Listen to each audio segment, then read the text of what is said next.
to the flag of the United States of America and to the republic for which it stands, one nation, under God, indivisible, with liberty and justice for all.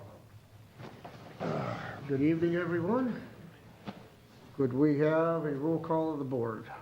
Randy Gray. Present. Tracy Edry. Here. Dan Ranko. Here. James Cudjoe. Here. Here. Here, we do have a quorum tonight. We can conduct business. Next item is the approval of the agenda. Are there any additions or deletions to the agenda tonight? That reminds me of kids in school and I think, I'll make a motion to approve the consent agenda as presented. Second. Okay, we have a motion and support. Any discussion on the motion? Hearing none. All in favor say aye. Aye. All opposed? Motion carries. Okay, we'll open the first public comment period for agenda-related items. Is there anyone wishing to address the board at this time? Seeing no response, we will close the first public comment period and we'll move on to the consent agenda. You have the approval of the May 6, 2026 regular board meeting minutes. We do not have the approval of the May 6 executive session minutes. We do not have them with us, so we'll strike that. And the approval of the submitted bills list in the amount of $1,499,883.61. I assume we had some bond payments. Yes, we did. Any questions, clarifications? Make a motion to accept the consent agenda as presented, as amended. As amended. Yeah. Okay, we have a motion and support, discussion. All in favor say aye. Aye. All opposed? Motion carries. With that, Kelly, we could just make a note that the executive session minutes were not here, but I think there was some attorney language that Mike had received about that, so the minutes are reflective of it. Okay, we'll go into department head reports. John, do you have anything tonight other than what's on the agenda? Just the agenda items, and I'm here if you have any questions. Okay, sounds good. Al, other than the agenda, do you have, or your item? Just what's on the agenda, and same thing, if you have any questions, I'm here to answer them. Okay. With that, Tricia, do you have a department head report? Yep, just working on preparing the summer 2026 tax bills, so that's kind of getting in full swing. We won't have a database set up to work with assessing, bringing their database till June 2nd per state statute with the PRE stuff, but we are doing all the back-end prep with everything. We are jumping in both feet forward with the wastewater treatment plant, getting the 243 new customers set up for the sewer billing. We've had some challenges with BSNA, but they are saying that we should be good and set, so we have time to kind of test everything out. And other than that, in between setting up the new ones, we're also going to be doing a water and sewer normal billing June 1st. So we've got that, or sorry, July 1st. July 1st, yeah. So we've kind of got a trifecta again of things going on. But great staff, we're working through everything. And my only other thing is we did work on the financing for the fire truck. Mm-hmm. I did get a better rate than the company that we're getting the truck from, and that's something that I think Kevin brought back in December to us and wanted me to work on some finance numbers, see what we could do for percentage. It was definitely, I want to say it was 0.75 or maybe even a whole 1% better going with Comerica and Fifth Third. I did have a couple banks that I sent it out to, and they were the only ones that came back. We were going between a 3 and a 5 year, and sitting down budget-wise with Mark, with the capital budget, we just figured 5 years would be better. So I don't have final numbers yet of everything. Got a call from them today and I was out of the office, so I will update at the next board meeting the true numbers of everything, the exact percentage, what we're financing, and all of that stuff. So We don't need to enter that between now and the next board meeting? no, Okay. nope, it's all set to go because it was approved and was given direction for you and Mike to sign. So So we're all once set. that comes through, I'll just have them sign it, and like I said, we've saved some money in the interest part. Yep. So that's at least a little helpful. Other than that, there's something on the agenda that Karen will take care of, so. Okay, sounds good. Briefly, with the supervisor's report, there's no clerk's report tonight. Just like to report, last Friday, I attended the Livingston County Supervisors Meeting. We meet once every quarter. And there were really 3 topics that we had for the meeting. The main topic was something that James is involved in, and that's the Livingston County Materials Management Plan. I have seen a lot of conversation about the Oakland County Materials Management Plan for the last 6-8 months and the work that they're doing. So it didn't surprise me when I seen the Livingston County's doing the same thing. Now, what I got an earful, it was interesting, is the whole solid waste plan that Livingston County has, and James, if I missed something, let me know. But we're transitioning from that to materials management plans versus solid waste plans. The goal, if I remember the numbers right, is by 2030 to reduce our material management or materials going to landfills by, I think it was 30%. And then I think by 2050, I think the number was like 45%. Yeah. But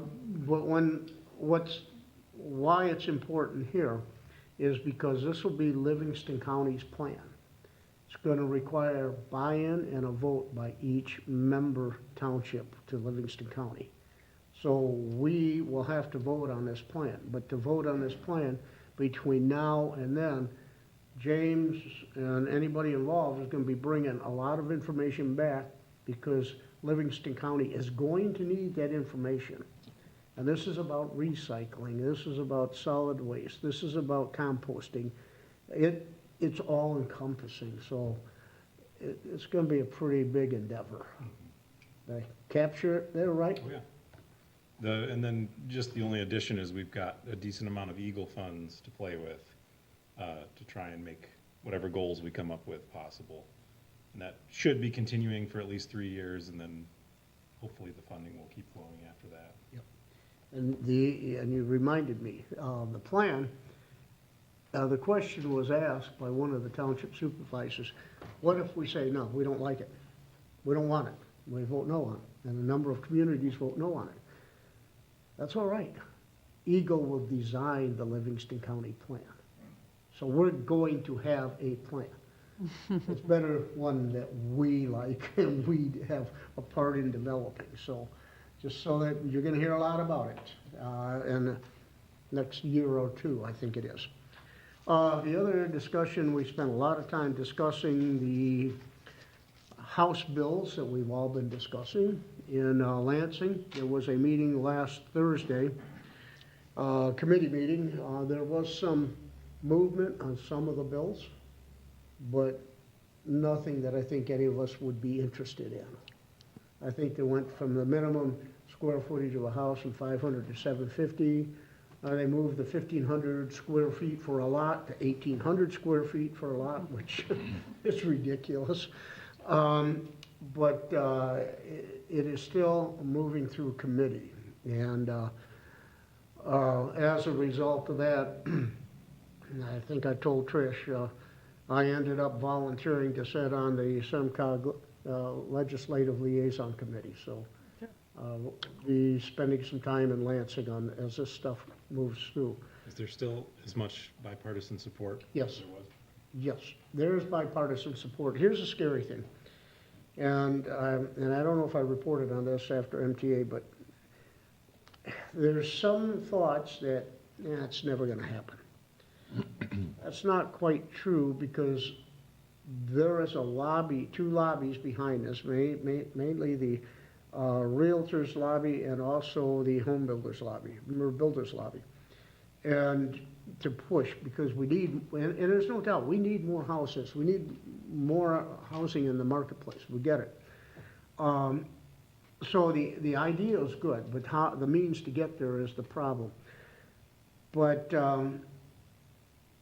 with that in mind, it's bipartisan support to get something out, you know, and I think, you know, the legislators believe that the public thinks that, you know, the way I word this is gonna be strange, but that they're not doing anything and they've gotta pass something. Well, that's partially true, they're not doing anything, but, at the end of the day, they're gonna push something out. And there's also the other belief that come November, there's several of them that are not gonna be invited back. So something's gonna come out, and there's probably gonna be lame duck someplace between, the August primary, the November election, and the end of the year. Something's gonna happen, so I think we have to have voices. And I did, the theme that I ended my discussion with on Friday was every township supervisor, clerk, treasurer, board member, they need to talk to the public, every homeowners meeting, talk about this. Because when I had a homeowners meeting in here 2 weeks ago, out of all of the things we talked about, that scared the living daylights out of everybody.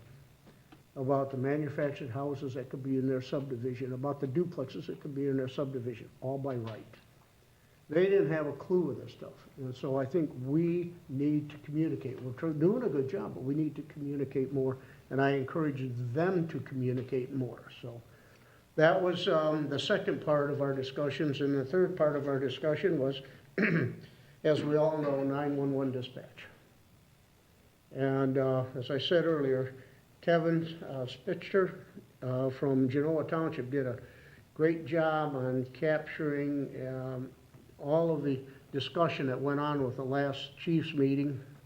Kind of frightening, to say the least. There's going to be a lot more work. There's going to be a lot more dialogue. As Chief Gentry has kind of prepped us, there's this push by Livingston County Board of Commissioners to push us all to 800 megahertz. But what I'm hearing now, 800 megahertz is not all it's cracked up to be. We're gonna have a problem with our tornado sirens because they're VHF. There's a lot of issues still with VHF that may not migrate or be receptive to 800 megahertz. And oh, by the way, the $7,000 per radio for 800 megahertz is not going to be paid for by the county board of commissioners. Think about that. Every vehicle, every firefighter, every paramedic, you know, not to mention they got to build the 5 towers. This is a gigantic mess, and I think, and I'll say it here, I don't care, the way this has been treated is almost borderline dereliction of duty.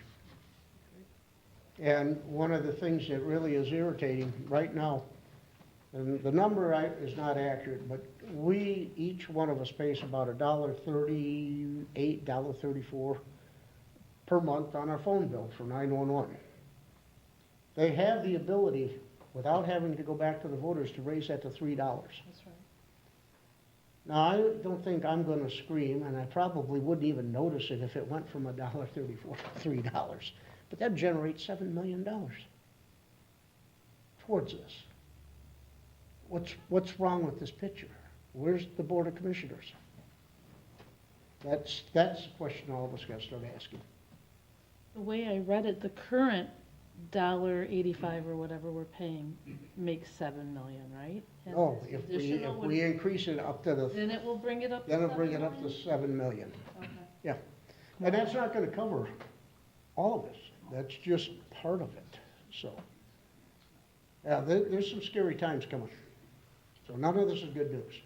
You wonder what the reasoning is, because like you said, most people wouldn't even notice it on their bill. Reason is, Livingston County Board of Commissioners has had, for its, as far as I can go back, the notoriety of having the lowest taxes, period. And that dollar something's gonna help them feed into the claim that they have the lowest taxes. And they're sacrificing public safety. Yeah. That's the bottom Our line, number public one safety. Duty to the residents is their safety. And I don't mind saying this, I've said it before and I say it again in public. When my brother got ill, I made it a point to tell my brother and my sister-in-law, if my brother, something happens, you call 911, you call me, so that I can call the fire department. Yeah. That's how much faith I have in Central 911. And it's not the people, it's management of it. It's so sad. Yep. But that's the supervisor's report for today. All right, let's see, correspondence, there's none needed, so let's go into 9, presentation, Green Oak Pollinator Club. Karen, this is yours. Right. It's starting to become a bad habit around here. So after my pollinator presentation, Tricia was really fired up and she twisted my arm into exploring, with Mark's blessing, planting wildflowers at Coleman Park, and that turned into a larger project than anticipated. But I think a lot of good is going to come out of it, and there's a lot of interest, not only from within the community, but surrounding municipalities and surrounding organizations are really interested in this project. And I think that's really great to see. So we formed the Green Oak Pollinator Club, and the members currently are myself. I'm donating primarily volunteer time to this, and I'm grateful that Christina, my boss, lets me take an occasional moment for a meeting here and there, and that's been great. I'm grateful that she's willing to work with me on that. And then Maddie Liam from Treasury is also a member. Ashley Koska from the Building Department is also on board. And also grateful to have 2 residents, Gabriella Tuthill and Kathleen Goslin, to provide a perspective not only as residents, but moms and educators. And if anybody knows of any other residents that would like to be on board, I'd be happy to have a discussion with them.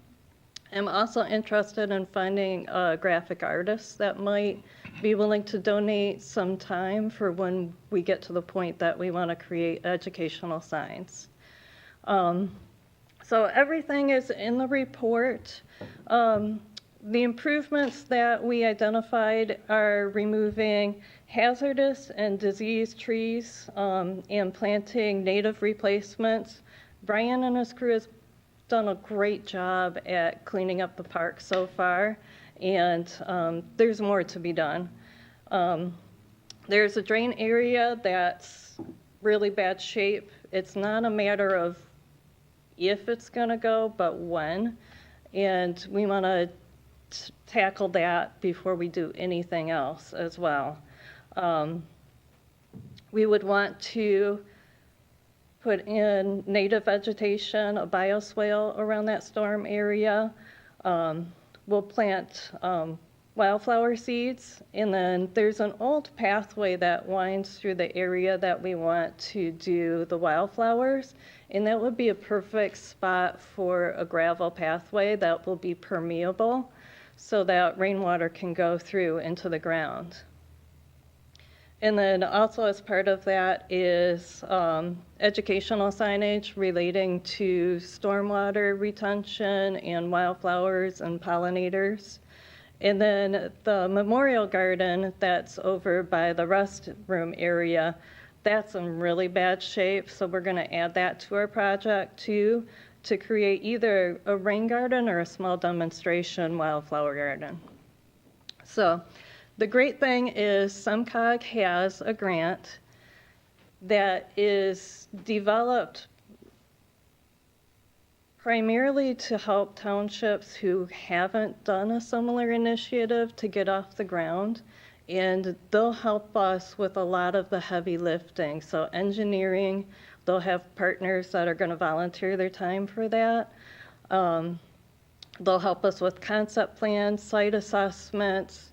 They'll help us with accounting because it's a federal grant. And they'll also help us with education for long-term maintenance. And that is really great. I'm totally on board with that. So we've submitted an interest form. And the timeline is within the next couple of weeks, SEMCOG will reach out to us and schedule a meeting. After that will be site assessments, and then we'll work with them towards submitting an application. If granted, the award is anywhere from $50,000 to $300,000, depending on the scope of the project. And if awarded, we would know by winter, which could potentially mean breaking ground spring for starting improvements of next year. Anybody have any questions? What I've discussed with Karen was, yes, we definitely need to apply for the grant. And we'll get the grant is great. If we have a match, don't know.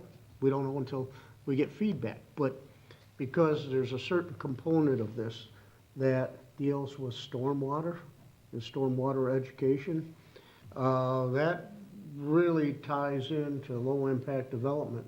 And in our stormwater phase 2, we've been squirreling money away for years. So a lot of these things can be a credit and possibly paid for out of that fund, to be part of a match. So again, I think this is a good marriage between stormwater and pollinator and wildflowers and bioswales. There's a lot that can be done there. So I'm wholeheartedly agree. We need to go for the grant and see what we can do. And, I mean, I have to say, like, I don't even know what got over me when I went to Karen, and next thing you know, this is turning into this. But, I mean, I want to give kudos to Karen for just taking it and running with it and being patient with me, because her and Maddie and your wife and Kathleen? Gabrielle. Yes, they are the experts in this. I'm really just the trophy behind it all, which I'm out there shaking hands, getting donations, kissing babies, that kind of thing. Because I don't know enough about that. I don't have that background, but I'm really excited to be learning something new. And like I said, SEMCOG is truly on board to help us. I mean, anything we've asked them, they've gotten right back to us. Karen will probably touch on this. We're going to have a booth at Touch a Truck where we're going to ask for volunteers. Now, we were hoping truly to start this in the November when we could seed, but because of the different things and the grant, it's going to push it to next year. But this also gives us some time, because we went from here to all of a sudden we were going 200 miles an hour, and I was like, how are we going to do this so fast? And not that I'm happy it slowed down, but I think for it to be a successful project for this club, it's going to be great. And I have been talking it up and down with many municipalities through my conferences the last couple of weeks, and they're like, let us know when it's done, we want to come see it. So we're excited to kind of hopefully be like the stars of the pollinators, at least on this side of Livingston County.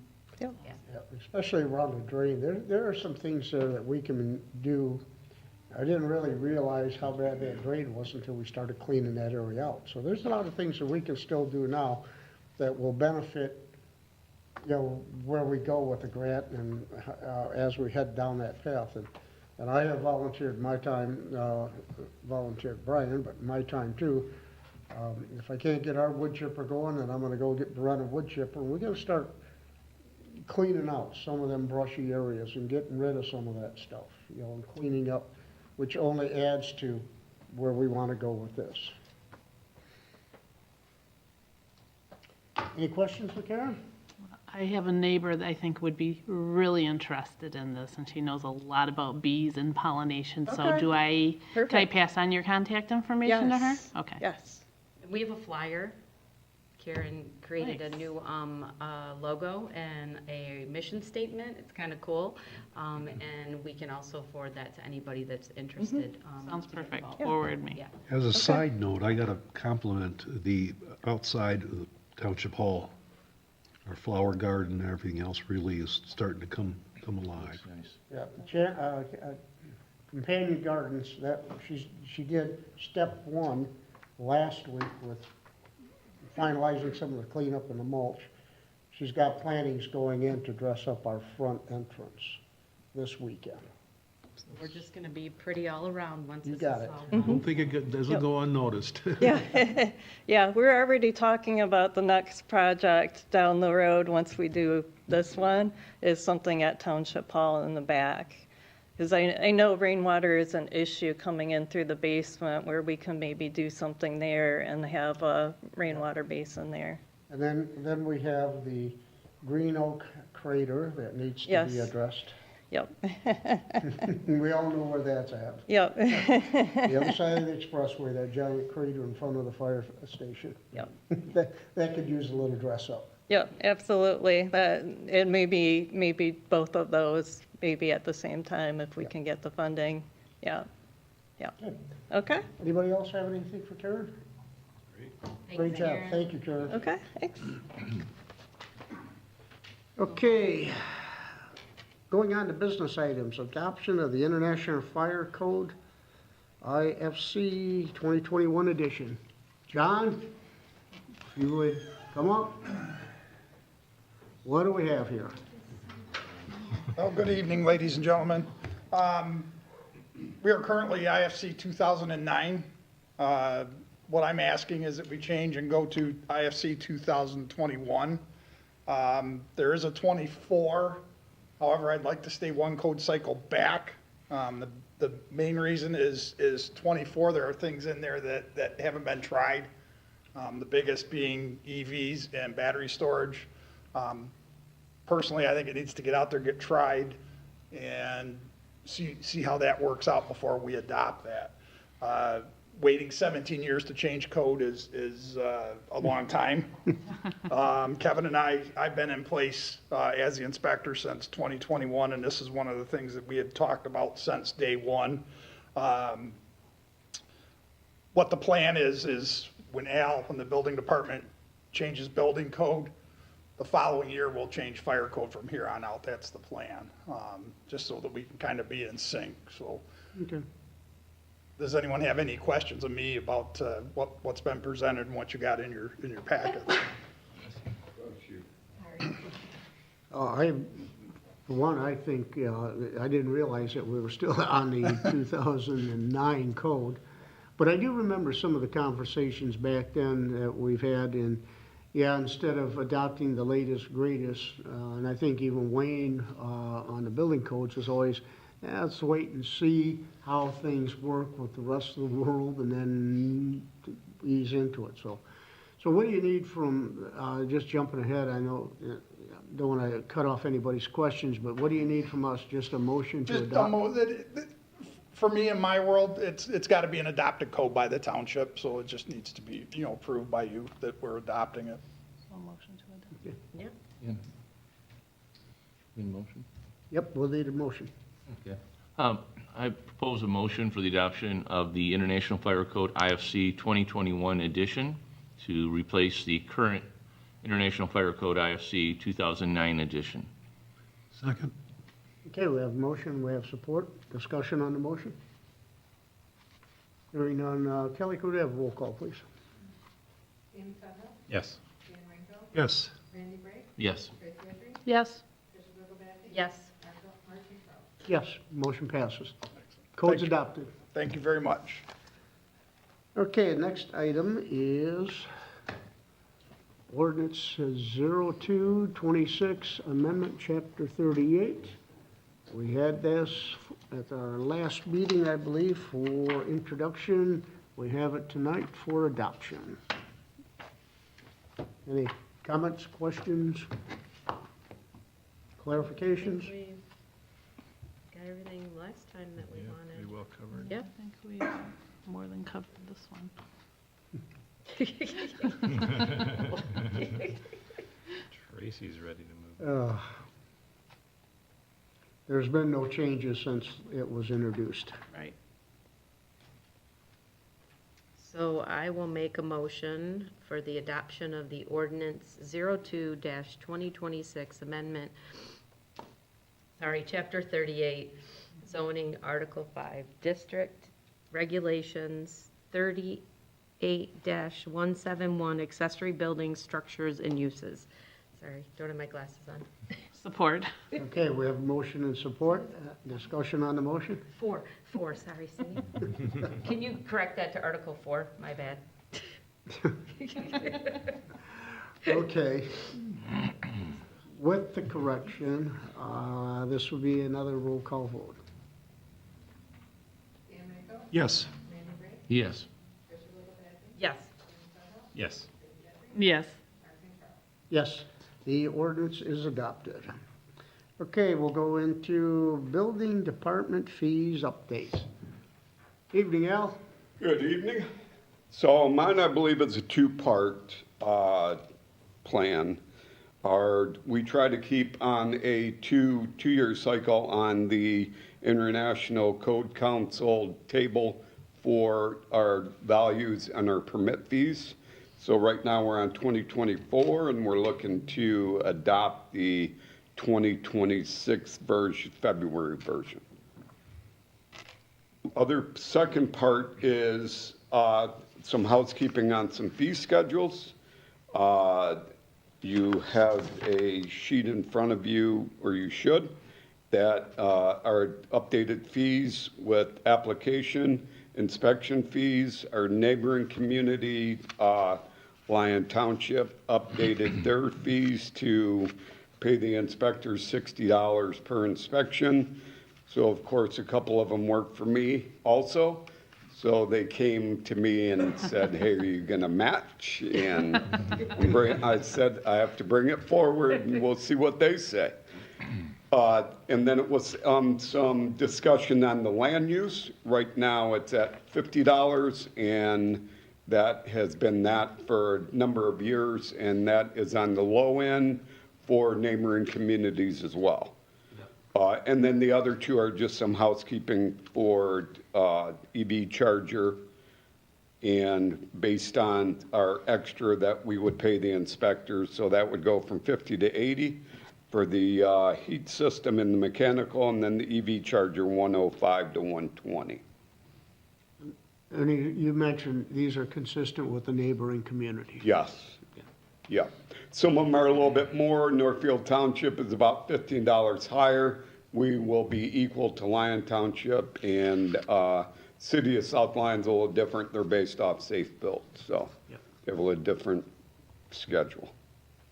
And then also we are looking to, so if a homeowner or contractor starts a building without a permit, we're looking to up that. Right now, we just make them pay the regular fees, but we're looking to make them pay double for Like a that. penalty? Yes. Okay. I think so too. Okay, so, anybody having questions on the fees and the schedules? So are we looking for two separate Well, motions? that's what I'm Do we need thinking, to yes. adopt the building code and then adopt the new fee It's schedule? actually adopting the ICC table The ICC, values, construction values.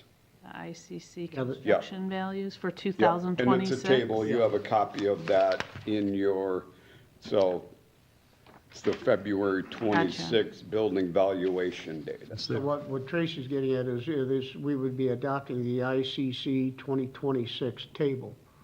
Correct. Okay, so moved. Okay, is there support? I'll support. Okay, we have support. Discussions on the motion? All in favor, say aye. Aye. All opposed? Motion carries. Okay, so then the second one would be is, I think, however the board wishes to do it, but I think a motion would be to adopt the building department fee changes for 2026 as presented, and building official Al Hogan's presentation. So moved. Support. Discussion on the motion? Just discussion that Al, I think, definitely as prices go up and costs go up, that these definitely change more often. I know that we've been at the same, but to cover your department, Right. looking at it as often as possible if we have to increase it. So I'm in support of the increase. I just think that probably increasing it more often. Okay, Yeah, thanks for the insight. yes. And John Kelly, just a little comment to him, he does not want to follow my schedule on residential code. Because we are still on 2015, we were supposed to be on 2021, and the Home Builders Association sued the state, so that is in litigation. So we are still on 2015. And that is one of the things that when we talk about raising fees, we have to be cognizant because where are fees at with respect to the builders? And when they look at builders, you have homeowners and those that are building decks and garages and sheds and all that, we could come under scrutiny from the HBA very easily. So we have to be careful. We're allowed to generate a fund balance, but not one that's out here in outer space. So we have to be a little bit careful with that. Thank you. And we may be a little bit higher than the county on our fees, but the county had, like Mark said, a fund balance that was here, so they had to cut their fees to get the fund balance down. And then now they're coming, raising their fees to get their fund balance back up. We're a one-stop shop. Yeah, and we're kind of just staying steady. No waves. I'm curious how it's communicated to residents that they need a building permit for the EV chargers. That's a good question. That is a good question. That is, yeah. My guess is there's a lot more chargers out there that, Correct. Since they're getting more Then- popular, we are getting a lot more phone calls. Okay. Before, the last time that we updated our fee schedule, we added EV chargers. remember Because it wasn't even on it. that's right. You probably remember I that. do. Yes. So we could add it to latest news, once this is adopted with Cynthia on the website. I could get something out on Facebook, on our. With the Green Oak page. popularity of EV automobiles, Just kind of, that, did you know? Yeah, basically, make sure you check with your township. So I think between Mark's department and my department, we can get the word out there. Yeah. yeah. Yeah. Because there is a lot involved to it, more than most owners think. I bet. For a safety standpoint from Absolutely. John. Yeah. And one of the ones that came up recently was Centennial Farms, because a lot of them residents are getting them, and they have common walls, and it can't be on the common wall. Oh. And they're trying to figure out which wall to put it on, and they came to, John and I had a meeting with their board, and so they could set some guidelines for their residents. Do we make an announcement in that too, so that the doubling of building permits? Yeah, it's gonna be, however they word this, I'll just take this document and pop it. Yeah, and if we need to tweak it a little bit, we Yeah, can. make it look, Yeah, A good group to hit would be the associations. yep. Right. The association knows, and they can let the residents know. right. You might find too, I don't know how much requests you're getting, but Centennial Farms, I can imagine there's a fair amount of EVs over there. It's more than you think. Right. And they're getting more popular. Oh, yeah. And they will be more popular if our gas prices stay the same. I'm still paying the gas. All right, we have a motion. Any more discussion on the motion? Hearing none, all in favor say aye. Aye. All opposed? Motion carries. Thank you. Al. Okay, moving on, discussion items. Is there any discussion items needed tonight? Saying none, how about committee reports? I got one. I think I know what it is. Oh, yeah. Do we Selkra? have to? Do we Yeah. have Oh, to? Selkra. Yes. I was gonna ask. I'm trying to figure out how to report this, Dan, Politely. politely. There's been some issues building over, I would say, the last couple of years that kind of came to a head lately. the contract with Selkra to manage the bookings of the old Township Hall, historic Township Hall, was not signed in December. Hasn't been signed. And at last Thursday's meeting, the Selkra board voted unanimously to sever that relationship.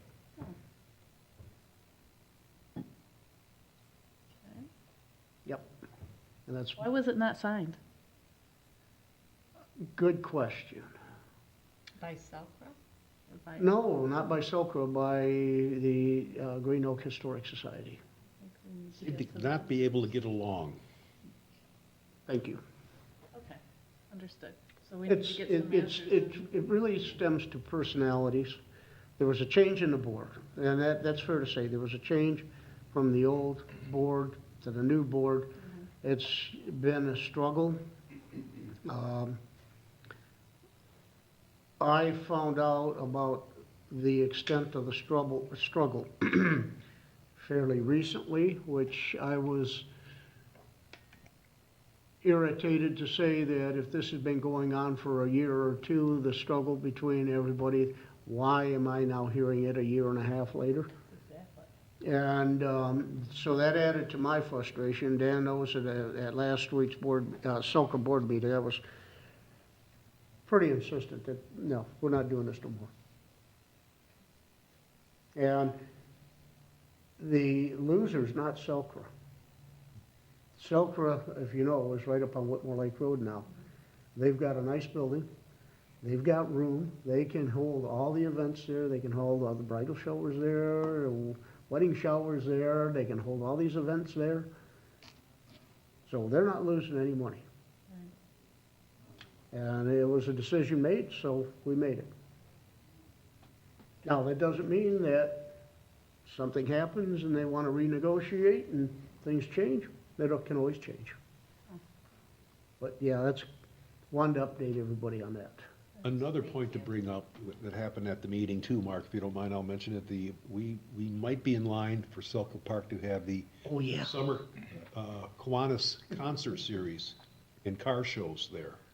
Yeah. We know we've got a carnival coming in. Carnival, the St. Pat's Carnival's going in. But this is funny because beware of what you do is another thing. Several years ago, I think, who was it? Was it the city of Brighton? Kicked the Kiwanis out of the mill pond and sent them up to the school. So for the last 2 years, they've been holding their events, their concerts at the school. And then last summer, the school said, oh, by the way, no more. So, Yeah, we've been receiving complaints and they couldn't pin down who the complaints came from. yeah, it's really kind of weird.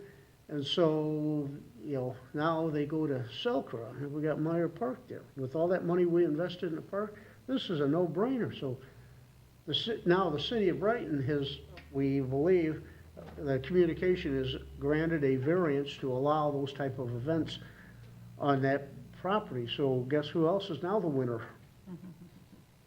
So why not? This is great for the Selkra name, and Selkra can put some more funding in there because we are funding Selkra between Brighton Township and Green Oak Township, a pretty good chunk of change. And it's right in the center of Brighton. Yeah, love it. Right in the Brighton school district's home. Love it. So, yep, sounds good, Dan. Anybody else have any committee reports? So will the building still be available to rent? Yeah, you just have to go talk to the Historic Society. Oh, boy. What about the current people that have contracts? The only ones that were Selkra, and they've already been moved. Okay. Yeah. Anybody else? Okay, if not, there's no executive session needed tonight. We'll open the last call to the public. Anyone wishing to address the Township Board at this time may do so. Seeing no response, we will close the last call to the public, and at this time we stand adjourned.